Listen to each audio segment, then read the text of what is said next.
السلام علیکم ورحمۃ اللہ وبرکاتہ۔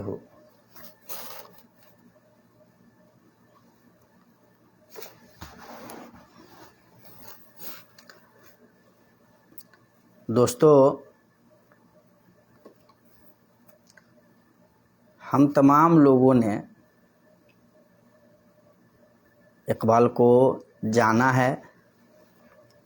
پڑھا ہے، اور اقبال کے بارے میں عام طور پہ باتیں ہوتی رہی ہیں۔ ہماری ملی قومی تاریخ کا وہ اتنی اہم ہماری ملی تاریخ کی وہ اتنی اہم اور بڑی شخصیت ہیں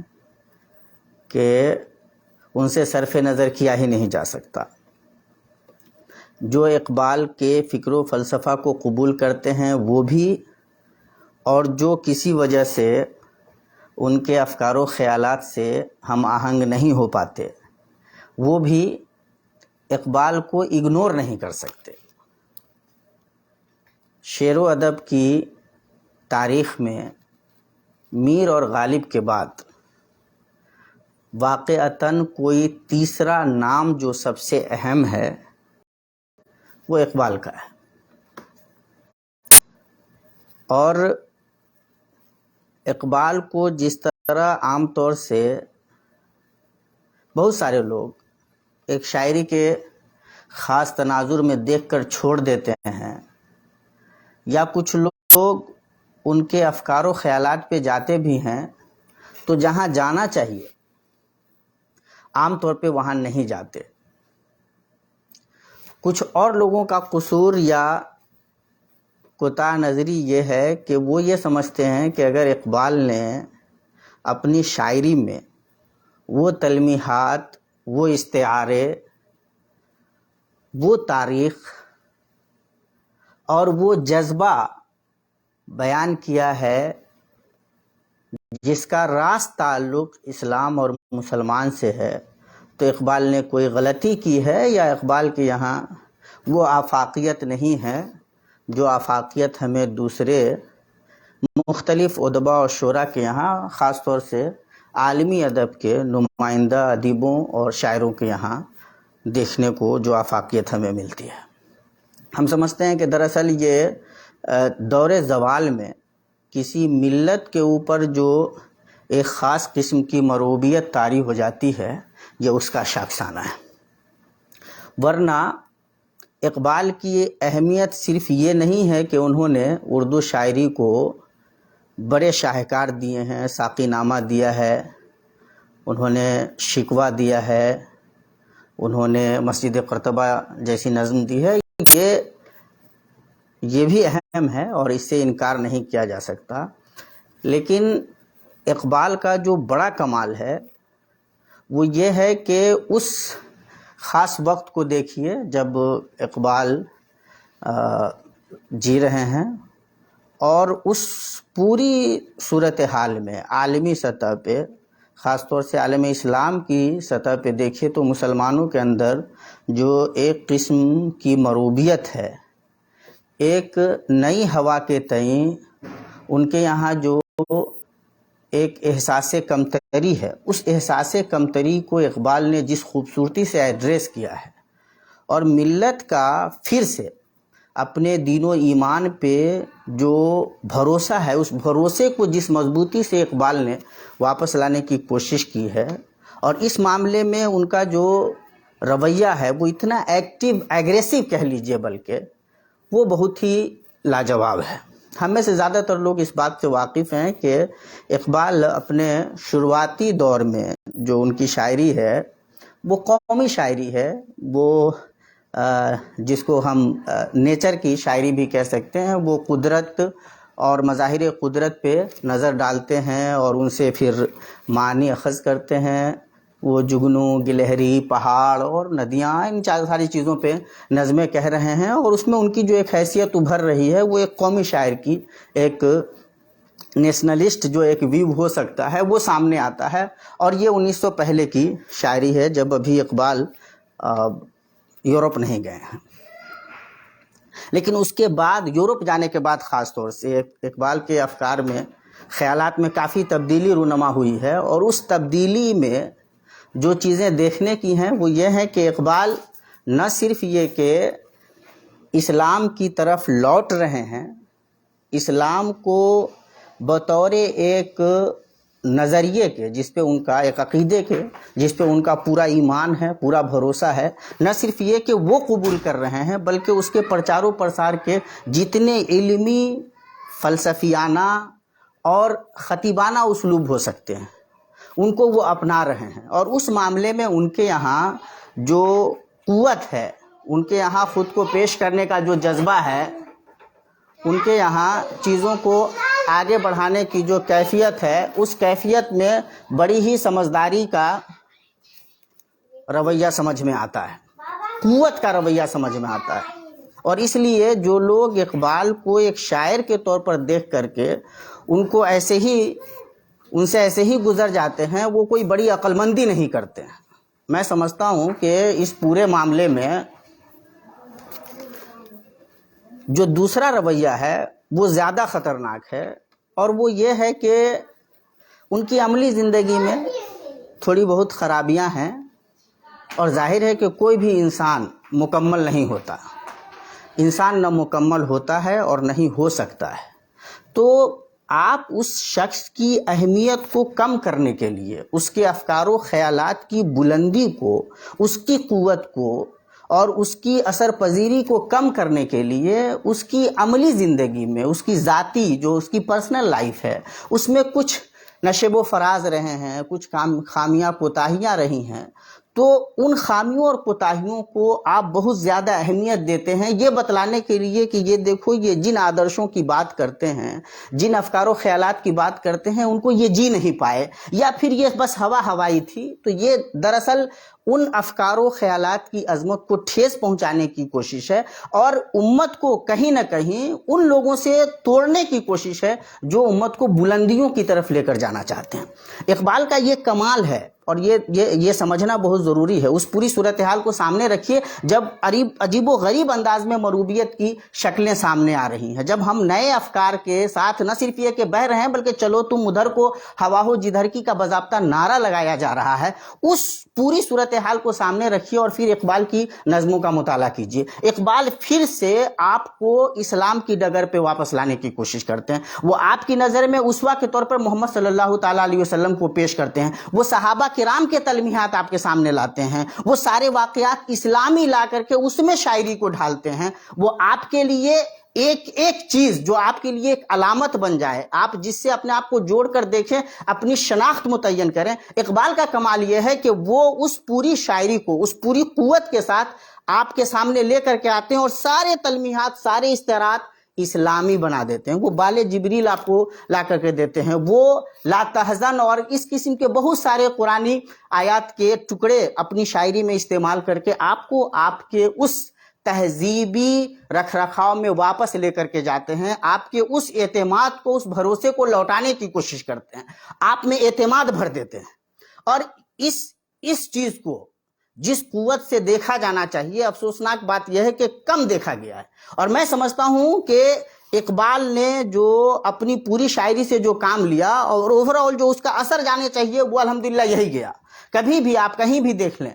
خاص طور سے جو لوگ دین پسند ہیں، انہوں نے یہ نہیں ہے کہ اقبال کے جو فلسفیانہ افکار ہیں ان میں جو بہت زیادہ تفصیلات ہیں، جزیات میں جانے کا کام لوگ نہیں کرتے ہیں۔ ہم اقبال کے شعر سے ہو کر کے جو لہر آتی ہے، اقبال جو ہمیں فکر و بصیرت کی بلندی سے نوازنا چاہتے ہیں، جو اعتماد ہمارے اندر وہ پیدا کرنا چاہتے ہیں، ہم دراصل اقبال کو اسی اعتماد کے گڑھ کے طور پہ قبول کرتے ہیں۔ ہم ان کے وہ اشعار پڑھتے ہیں جو ہمارے اندر زندگی کی لہر دوڑا دیتے ہیں، ہم ان کے ان اشعار سے بار بار استدلال کرتے ہیں جن سے ہمارا وہ انسلاک جو ہمارے دین سے ہے، ہماری اسلامی تہذیب سے ہے، وہ انسلاک ہمارا سامنے آتا ہے۔ تو اقبال جس نقطۂ نظر کے پرچارک تھے، جس چیز کی طرف امت کو لے جانے کی کوشش کر رہے تھے، اوورآل امت نے اقبال کو اسی طور پہ لیا بھی ہے، اور یہ بڑی خوبی کی بات ہے۔ اور یہی دراصل جلن ہے بہت سارے لوگوں کو، یہی دراصل تکلیف ہے کہ یہ اقبال جو اتنی بلندی سے، اتنی قوت سے، اس لیے دیکھ لیجیے آپ پوری تاریخ میں وہ جتنے اقبال کے مخالفین رہے ہیں وہ اقبال کی فنی عظمت سے انکار نہیں کر سکتے. وہ مسجد قرطبہ جیسی نظم کی جو عظمت ہے، اس کی جو رفت ہے، اس کی رفت کا انکار نہیں کر سکتے. وہ ساقی نامہ کو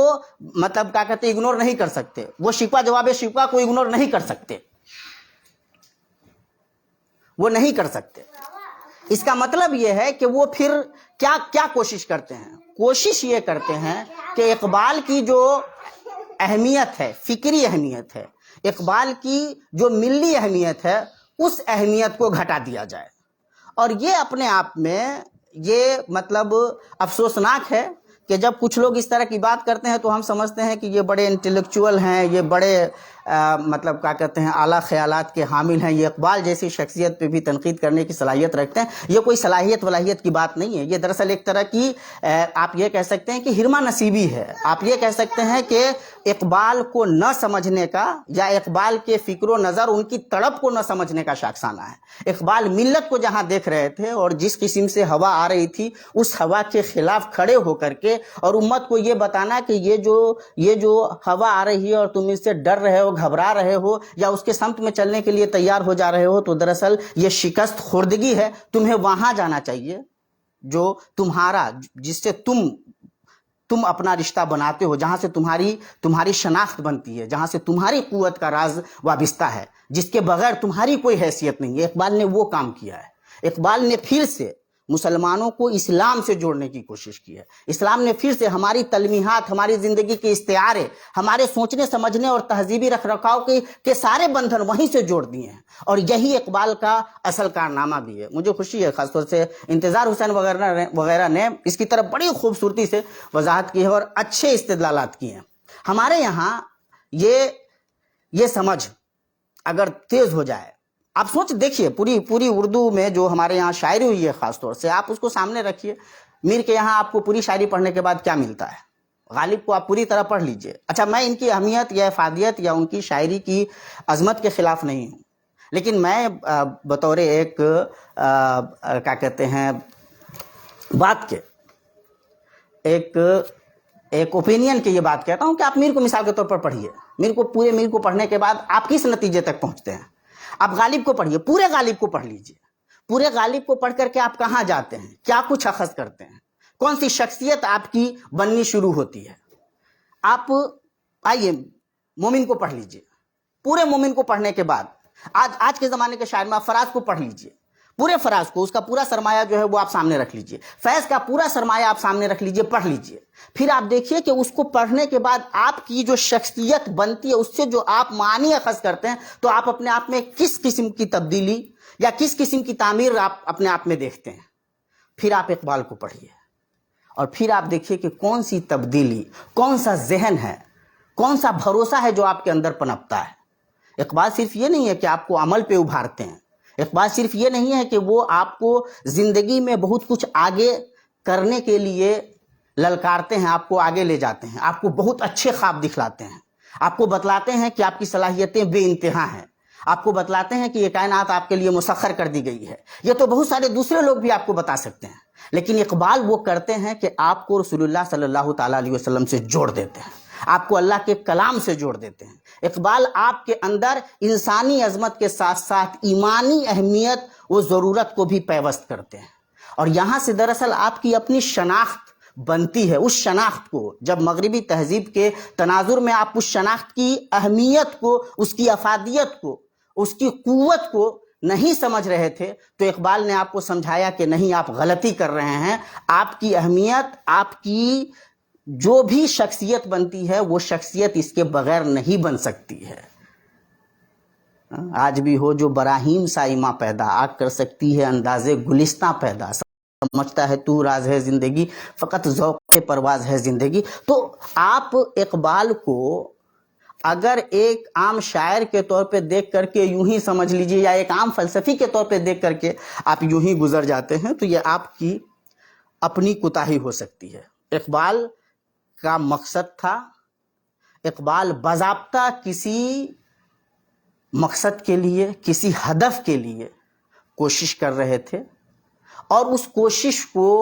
وہ جی رہے تھے. ان فکر و نظر کی ان ساری دنیاؤں میں، ان سارے خیالات میں، ان سارے افکار میں وہ جی رہے تھے، اور اس زندگی سے جو ان کا رشتہ تھا وہ بہت گہرا تھا. اور وہ یہ چاہتے تھے کہ یہ جو ہماری ملت ہے اس کو یہ یاد رہے کہ وہ کون ہے. اور اسی لیے جو شاعری ہے ان کی، اس سے جو لہر آتی ہے ہمارے پاس، وہاں سے جو چیز کھینچ کر ہم تک آتی ہے وہ یہی آتی ہے. اور آج تک اسی لیے ہر مسلمان جو اسلام پسند ہے، وہ چاہے دنیا مطلب اس کو کسی بھی زاویے سے دیکھے، وہ روشنی، وہ قوت اقبال کی اس شاعری سے حاصل ہم کرتے ہیں اور کرتے رہیں گے. اور جو لوگ بھی یہ زاویہ رکھتے ہیں ان کو یہ خوشی اقبال کے یہاں، یہ سعادت اور یہ قوت ملتی رہے گی. اقبال کا بنیادی اہم ترین میرے حساب سے جو کام ہے وہ یہی ہے. اسی لیے جو لوگ اس وقت کی دوسری جو اسلامی شخصیات ہے، اگر ان کا مطالعہ کریں تو ان کو پتہ چلے گا. جب مولانا نے تذکرہ لکھا تو تذکرہ کا جو شروعاتی پیش لفظ ہے وہ ایک صاحب نے لکھا تھا، اور انہوں نے مطلب کیا کہتے ہیں رینڈملی اپنے طور پہ ایک بات لکھ دی تھی کہ مولانا آزاد کہتے ہیں کہ اقبال وہی ساری باتیں کہہ رہے ہیں جو میں کہتا رہا ہوں. ظاہر ہے اس کا اقبال کو مطلب اس کی شکایت بھی تھی، انہوں نے سید سلیمان ندوی سے اس کا ذکر بھی کیا، اور مولانا ابوالکلام آزاد کو یہ بات جب پہنچائی گئی تو مولانا نے کہا کہ یہ خود میرے لیے تکلیف دہ ہے. لیکن اس سے یہ سمجھ میں آتا ہے کہ دو بڑی شخصیات ملت کو ایک ہی سطح پہ دراصل اسی رسول اللہ صلی اللہ تعالیٰ علیہ وسلم کی عظمت، آپ صلی اللہ تعالیٰ علیہ وسلم کے پیغام، آپ صلی اللہ علیہ وسلم کے رسالے اور دین کی اہمیت اور اس ضرورت سے منسلک کرنے کی کوشش کر رہے ہیں. مولانا آزاد بھی اپنی سطح پہ، اور اس زمانے کے ہمارے جتنے بڑے اس طرح کے لوگ ہیں جو اسلام پسند ہیں اور جو یہ چاہتے ہیں کہ مسلمانوں کی زندگی میں اسلام ہو، وہ قوت وہاں سے آوے، وہ وہی کوشش کر رہے تھے. اس لیے اگر فکر و نظر میں وہ توارد یا وہ اتفاق، انسجام نظر آتا ہے تو یہ کوئی تعجب خیز بات نہیں ہے. یہ اس وقت کے ہر بڑے مسلمان کا خواب یہی تھا کہ مسلمان اسلام سے اپنے آپ کو جوڑ کر کے دیکھے. یہ سوچنے والی بات ہے کہ مولانا ابوالکلام آزاد جب مسلمانوں کو جدوجہد آزادی میں لے جانا چاہتے ہیں، وہاں سے منسلک کرنا چاہتے ہیں، تو وہ قرآن و حدیث کے دلائل فراہم کر رہے ہیں. وہ اسلام کی راہ سے مسلمانوں کو ہندوستان کی آزادی کی راہ میں لے جانا چاہتے ہیں. ایسا نہیں ہے کہ بس وہ ایسے ہی ایک عام قومی لیڈر کی حیثیت رکھتے ہیں جو قرآن و سنت سے الگ ہو کر کے کوئی بات کر رہا ہے. مولانا آزاد کی آپ ساری تقریریں سن لیجئے، ان کی ساری تحریریں پڑھ لیجئے، آپ کو قرآن و سنت کے مضبوط دلائل ملیں گے. میرے کہنے کا مطلب یہ ہے کہ یہ اس وقت ہمارے اس قسم کے ملی رہنما کر یہ رہے تھے کہ وہ قوموں کو، ہماری ملت کو کاٹ نہیں رہے تھے دوسروں سے، لیکن اس کے اندر جو اسلام کی محبت ہے وہ بھی مضبوط، وہ بھی بہت زبردست حد تک اندر تک پیوست دیکھنا چاہتے تھے. اقبال کا کمال یہ ہے کہ اس پوری ہوا میں، اس پورے طوفان میں اقبال واپس سے دوبارہ سے مسلمانوں کو اسلام سے منسلک کرنے کا کام کرتے ہیں،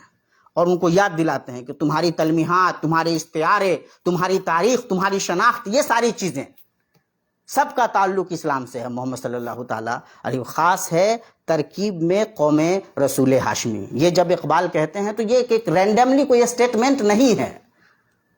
کہ محمد سے وفا تو نے تو ہم تیرے ہیں، یہ جہاں چیز ہے کیا لوح و قلم تیرے ہیں. اقبال جب یہ کہتے ہیں تو یہ کوئی رینڈم کوئی ایک اسٹیٹمنٹ نہیں ہے، یہ عام سی کوئی ایک بات نہیں ہے جو ایک عام آدمی ایسے ہی کہہ دیتا ہے. اقبال کے افکار و خیالات کی یہ پوری دنیا ہے، اور اسی دنیا میں وہ جی رہے ہیں اور چاہتے ہیں کہ مسلمان اس حقیقت کو سمجھیں کہ ان کی قوت کا سرچشمہ ان کا دین ہے، ان کی قوت اور عقیدت کا سرچشمہ ان کے رسول ہیں، محمد صلی اللہ تعالیٰ علیہ وسلم ہیں. اور یہ وہ حقیقت ہے الحمدللہ جس کے اثرات بہرحال بعد کے لوگوں پہ، ان کے زمانے میں بھی، اقبال کے زمانے میں بھی اور بعد کے لوگوں پہ بھی اقبال کے یہ اثرات مرتب ہوئے ہیں اور ہوتے رہیں گے. وہ روشنی، وہ قوت ہم اقبال کے کلام سے حاصل کرتے رہے ہیں اور انشاءاللہ ہم کرتے رہیں گے. آپ ذرا غور کیجئے، ان سے پہلے بھی، اقبال سے پہلے بھی اور اقبال کے بعد بھی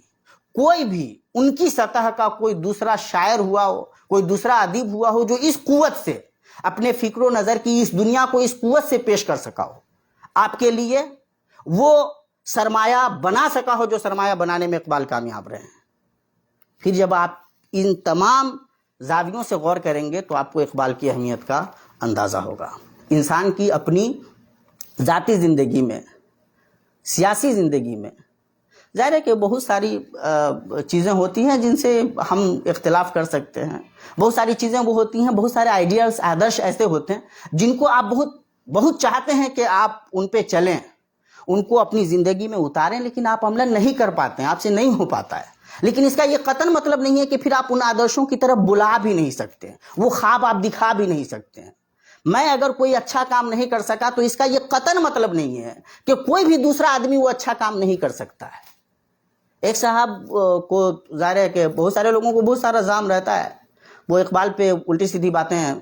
لکھتے بھی رہتے ہیں، کہتے بھی رہتے ہیں۔ ایک موقع سے وہ کہا کہ تو اقبال کی زندگی میں یہ ساری چیزیں کیوں ہمیں اس طرح سے نظر نہیں آتی ہیں؟ میں نے کہا کہ بھائی آپ اس کو اس تناظر میں بھی دیکھ سکتے ہیں کہ خود اقبال کو بھی شاہین کی تلاش ہو، وہ جو اچھا سا خواب دیکھ رہے ہیں، وہ جو ایک نمائندہ مثالی زندگی کا تصور آپ کو دے رہے ہیں، وہ خود چاہتے ہو کہ ہم اس پہ عمل کریں، اور بھی لوگ ملے جو عمل کر لے جائیں، اور ہمیشہ آدرش کی طرف بلایا جاتا ہے، ہر آدمی اس آدرش کو مکمل طریقے سے اپنی زندگی میں ڈھال لے، یہ کبھی نہیں ہوگا۔ اللہ کے نبی صلی اللہ تعالیٰ علیہ وسلم کو اللہ پاک نے ہمارا اسوہ بنایا، ہم ہمیشہ اللہ کے نبی صلی اللہ تعالیٰ علیہ وسلم کی طرف دیکھیں گے، آپ صلی اللہ علیہ وسلم سے ہم سیکھیں گے، آپ صلی اللہ تعالیٰ علیہ وسلم کے تمام فرمودات کو، احکامات کو اپنی زندگی میں نافذ کرنے کی کوشش کریں گے، لیکن ہم کتنا کر پاتے ہیں؟ عملاً ظاہر ہے کہ بہت تھوڑا حصہ ہم عملاً کر کے دکھلا پاتے ہیں۔ جتنا زیادہ حصہ اس آدرش سے، اس اسوہ سے ہمارا بنتا چلا جائے گا، اتنی ہماری عظمت بنتی چلی جائے گی۔ اقبال نے دراصل اسی آدرش کی وضاحت کی ہے، اسی کو پھیلا کر کے پیش کیا ہے، اور اللہ کے نبی صلی اللہ تعالیٰ علیہ وسلم کے اس پیغام کو عام کرنے کی کوشش کی ہے۔ یہ بہت بڑا کام تھا، اتنا بڑا کام تھا کہ کہا نہیں جا سکتا ہے۔ افسوسناک بات یہ ہے کہ عام طور پہ مطلب یہ جو سچ ہے، اس سچ کو کسی نہ کسی طرح سے کمزور کرنے کی کوشش کی جاتی ہے۔ اقبال دراصل اسلام کی عظمت کا استعارہ ہے۔ ان کی جو شاعری ہے، اس میں جو گیت گائے گئے ہیں، جو نغمہ گایا گیا ہے، وہ نغمہ عام سا نغمہ نہیں ہے جو آپ کو خوش کر دیتا ہے، آپ کے اندر عشق و محبت کے جو ایک سستے جذبے ہو سکتے ہیں وہ پروان چڑھا دیتا ہے۔ نہیں، اقبال آپ کو عظیم مقاصد سے جوڑنے کا کام کرتے ہیں۔ اقبال آپ کو دنیا کی بے ثباتی کے ساتھ ساتھ آخرت سے جڑی ہوئی حقیقتوں سے آپ کو جوڑتے ہیں، آپ کے اندر وہ خیالات پیدا کرنے کی کوشش کرتے ہیں جن کا راز تعلق آپ کے ان عقائد سے ہیں، ان نظریات، ان افکار سے ہیں جن سے خالد بن ولید، جن سے موسیٰ بن نصیر، جن سے عمر رضی اللہ تعالیٰ عنہ، ابو بکر صدیق، علی اور عثمان جیسے لوگ اپنے سارے کردار کے ساتھ رونما ہوئے، اور جنہوں نے تاریخ کا دھارا بدل کر کے رکھ دیا۔ تو جو مجھے جو بات اقبال سے متعلق کہنی تھی وہ یہ تھی کہ انہوں نے اس پوری ہوا کے خلاف، جو نہ صرف یہ کہ مسلمانوں کی سیاسی قوت کے خلاف تھی، بلکہ مسلمانوں کے جو ملی حقائق ہو سکتے ہیں، ان کے جو تہذیبی عناصر ہو سکتے ہیں، ان کے جو عقائد و نظریات ہیں، ان کے خلاف جو ہوا تھی، اس ہوا کے خلاف اقبال نہ صرف یہ کہ ڈٹ کر کھڑے ہوئے، بلکہ قوت کے ساتھ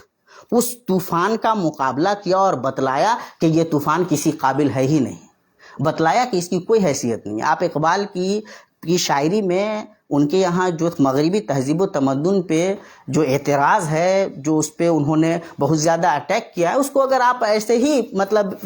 لے رہے ہیں تو یہ ہماری ایک طرح کی نادانی ہے۔ وہ دراصل دو کام ساتھ ساتھ کر رہے ہیں، اسلام کی عظمت کا گیت بھی گا رہے ہیں، اور ساتھ ہی ساتھ مغربی تہذیب کے جو عناصر ہیں، کمزور عناصر ہیں، اور ظاہر ہے جن کی کوئی حیثیت نہیں ہے، اس حقیقت کو بھی وہ کھول رہے ہیں۔ تمہاری تہذیب اپنے خنجر سے آپ خودکشی کرے گی، جو شاخ نازک پہ آشیانہ بنے گا نا پائیدار ہوگا۔ یہ اقبال جو یہ ساری حقیقت آپ کے سامنے پیش کر رہے ہیں، تو وہ دونوں کام ساتھ ساتھ کر رہے ہیں۔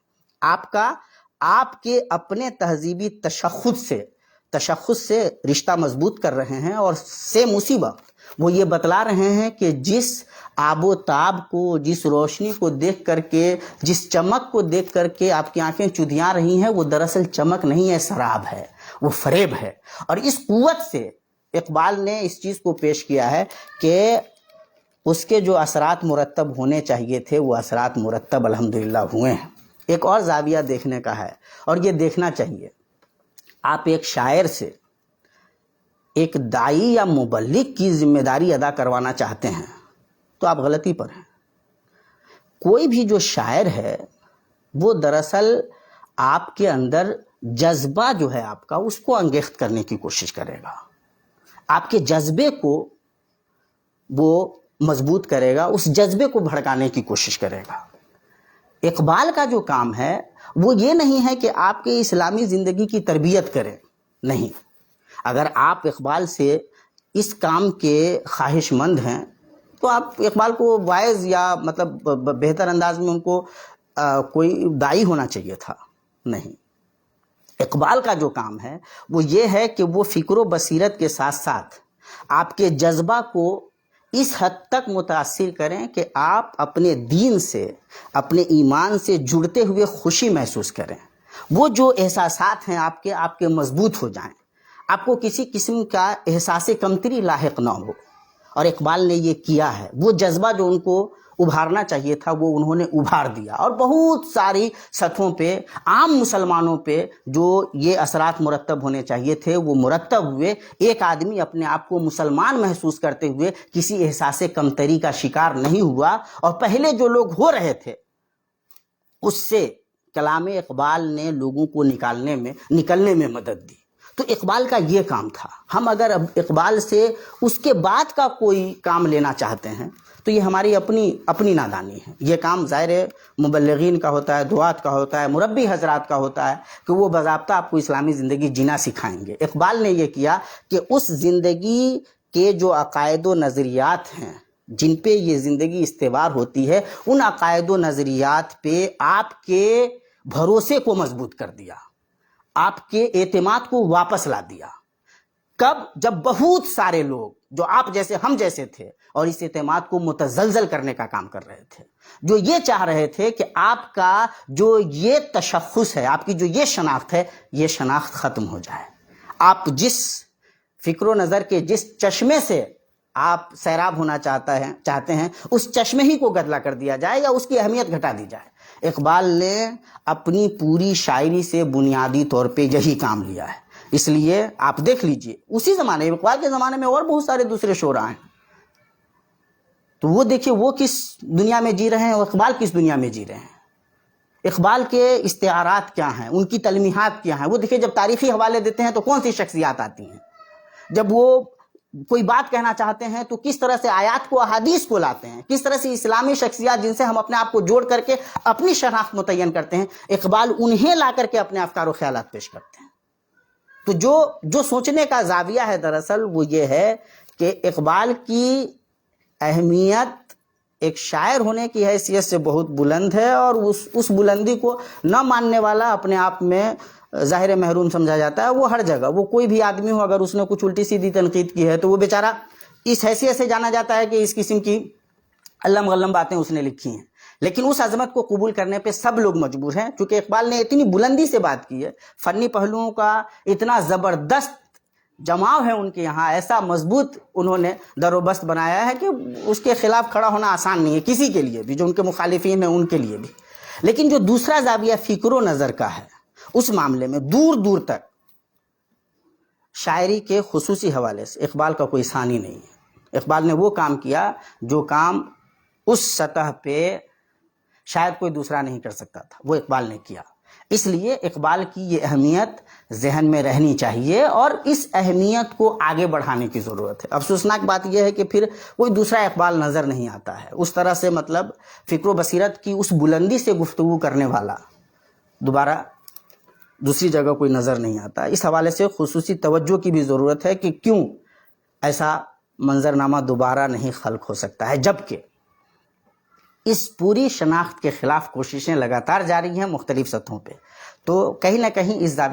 زاویے کو دیکھنے کی ضرورت ہے۔ ایک مرتبہ پھر گزارش کرنا چاہوں گا کہ عملی زندگی میں کوئی بھی انسان پرفیکٹ نہیں ہے۔ اگر آپ بعض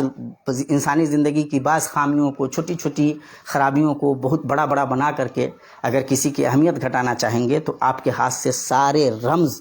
نکل جائیں گے جن کی طرف آپ اپنے آپ کو لے جا کر کے دیکھتے ہیں، انسپریشن لیتے ہیں، حوصلہ پاتے ہیں، آپ کے اندر جذبہ ابھرتا ہے اور پھر آپ کچھ کرنے کے لیے کھڑے ہو جاتے ہیں۔ تو اگر چھوٹی چھوٹی چیزوں کو بڑا بنا کر کے ایسی شخصیات کو کمزور کرنے کی آپ کوشش کریں گے تو اس کا جو دوسرا نقصان ہوگا وہ یہ ہوگا کہ انسپریشن لینے کے لیے، حوصلہ لینے کے لیے آپ کو شخصیات آسانی سے نہیں ملیں گی، اور یہ ملی سطح پہ بہت بڑا خسارہ ہوگا۔ جو لوگ اقبال کی عظمت کو گھٹانے کی کوشش کرتے ہیں ان کا ذہن عام طور پہ شاید اس طرف نہیں جاتا ہے۔ میرا اپنا حسن ظن یہ ہے کہ وہ لوگ بھی ملت کو اس خسارے سے دوچار کرنا نہیں چاہتے ہوں گے۔ اب رہی بات کہ ان کے افکار میں کجی تھی، بعض خرابیاں تھیں، تو ظاہر مہذب انداز میں، علمی انداز میں ان کی کمیوں کو ٹھیک کرنا، بتانا کہ یہ چیزیں ان کی درست نہیں ہیں، قرآن و سنت کے ان زاویوں سے، قرآن و سنت کے ان نصوص کے خلاف ہے، اور اس کی وضاحت کرنا یہ ہر اچھے مسلمان کی، عالم کی ذمہ داری ہے، تاکہ کسی کی بھی غلطی، کسی کی بھی خرابی وہ ہمارے لیے مقدس نہ ہو جائے۔ یہ کام پہلے بھی بزرگوں نے ہمارے کیا ہے، آج بھی صاحبان قلم و صاحبان فکر و نظر کر رہے ہیں، اور انہیں کرنا چاہیے، یہ کرنے کا کام ہے۔ لیکن کسی کی ادبی ملی عظمت و اہمیت کو جان بوجھ کر گھٹانا یا اس پر رقیق حملے کر کے اس کو کمزور کرنے کی کوشش کرنا، یہ صرف اس کا خسارہ نہیں ہے، وہ تو بیچارے دنیا میں جو ان کو کرنا تھا وہ کر کے چلے گئے، اللہ تبارک تعالیٰ ایسے ہمارے تمام بزرگوں کو جنت الفردوس میں اعلیٰ مقام دے۔ لیکن نقصان دراصل ملت کا ہے، اس پوری قوم کا ہے، جو قوم اس سے اپنے آپ کو جوڑ کر کے اور وہاں سے انسپریشن لیتی ہے، حوصلہ لیتی ہے۔ اللہ تبارک تعالیٰ سے دعا ہے کہ اللہ تبارک تعالیٰ ہمیں ان حقائق کو سمجھنے کی توفیق عطا فرمائے۔ السلام علیکم ورحمۃ اللہ وبرکاتہ۔